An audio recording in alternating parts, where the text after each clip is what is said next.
Hockey, sport et droit, quelques notions à démystifier.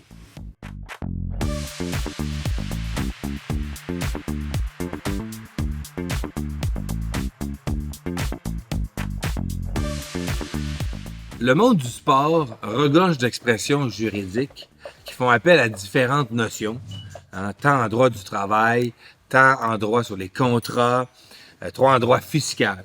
Et dans cette capsule, on va essayer d'en démystifier quelques-uns et d'essayer de comprendre qu'est-ce que cela signifie réellement.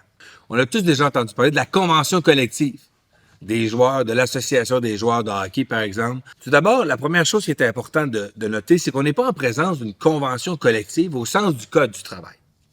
Le Code du travail du Québec prévoit des règles qui s'appliquent à la syndicalisation. Alors, une convention collective au sens du Code du travail, ce n'est pas ça qui s'applique lorsqu'on parle de la convention collective de l'association des joueurs de hockey ou de l'association des joueurs de baseball avec le Major League Baseball ou avec la Ligue nationale de hockey. Malgré que les termes soient identiques, et je pense que c'est important de bien les différencier, la convention collective au sens du Code du travail obéit à des règles précises et la convention collective dans l'association des joueurs de hockey, par exemple, c'est un terme générique qu'on a donné au contrat de travail que l'ensemble des équipes ont conclu avec une association représentative qui est l'association des joueurs, qui est une forme de syndicat des employés des équipes, des employés joueurs des équipes de Ligue nationale, mais qui n'est pas un syndicat au sens du Code du travail. Alors, c'est un peu comme si, dans un milieu de travail, il y avait des employés qui se regroupaient en association, que l'employeur les reconnaissait comme étant une association qui représente leur milieu, et qu'ensemble, ils négociaient un contrat de travail. Mais la grande différence entre ça et, mettons, une usine normale, c'est que vous voyez que le joueur de hockey qui joue pour le Canadien de Montréal, son employeur, c'est le Canadien de Montréal. C'est pas l'ensemble des 32 équipes de la Ligue nationale. Mais lorsqu'ils vont négocier leur entente, leur contrat de travail va être négocié avec le regroupement de toutes les équipes. Et ça va s'appliquer à tous les joueurs de hockey, peu importe pour quelle équipe ils jouent. Et ça va encore plus loin, parce qu'un joueur qui va être rétrogradé dans un club école, ben il va avoir aussi des applications du contrat de travail. Alors imaginez comment c'est différent avec votre milieu de travail. Si une personne travaille dans une usine, puis qu'on lui dit, bon, ben à partir de maintenant, tu travailleras plus dans l'usine la plus performante, tu vas t'en aller dans une autre usine, tu vas travailler pour un autre employeur, mais le contrat de travail va encore s'appliquer. Ça n'aurait aucun sens. Donc, le milieu du sport a créé un système qui lui appartient, un système parallèle en matière de droits et d'obligations, mais on a donné des termes qui font appel aux mêmes termes que ceux en droit du travail. Lorsqu'on dit qu'ils sont en grève, ben, ils ne sont pas en grève au sens du Code du travail. C'est que l'ensemble des joueurs décident entre eux de cesser de jouer au hockey ou de cesser de jouer au baseball pour un propriétaire dans le but de mettre de la pression pour négocier des termes et conditions plus favorables. Lorsque la Ligue nationale décrète un lockout, c'est la même chose. C'est pas un lockout au sens du Code du travail. C'est que l'ensemble des propriétaires décident d'arrêter d'offrir du travail à des joueurs dans le but de leur mettre de la pression pour négocier une entente.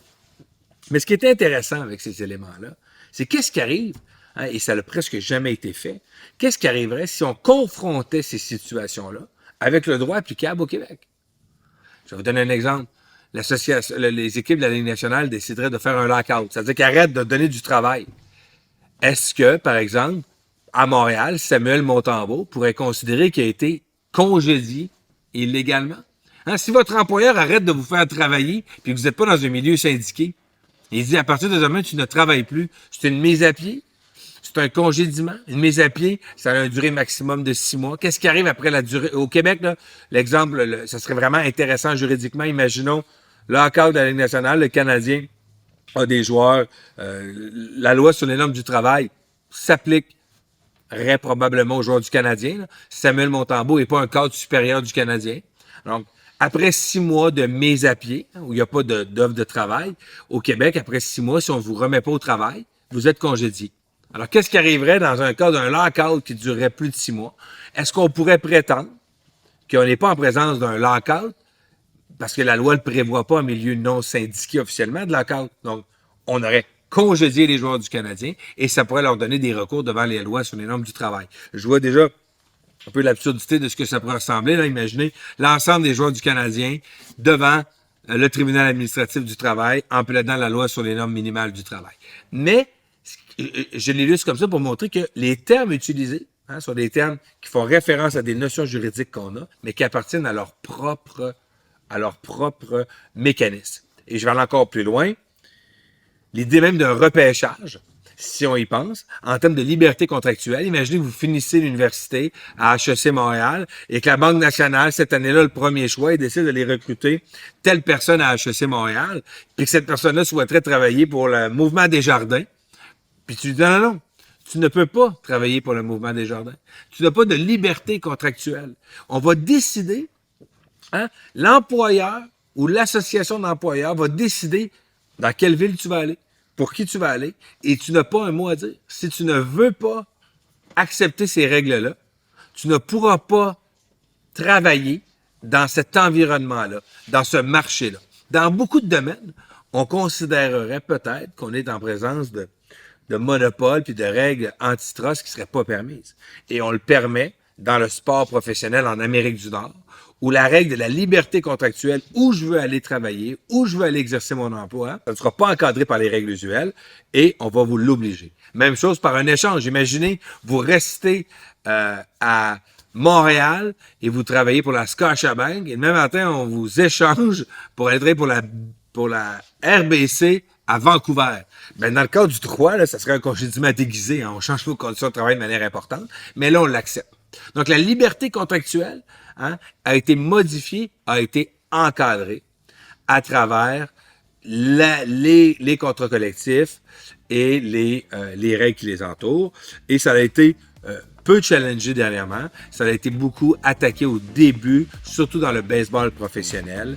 Et ça fera l'objet d'une prochaine formation, d'une prochaine capsule. Merci.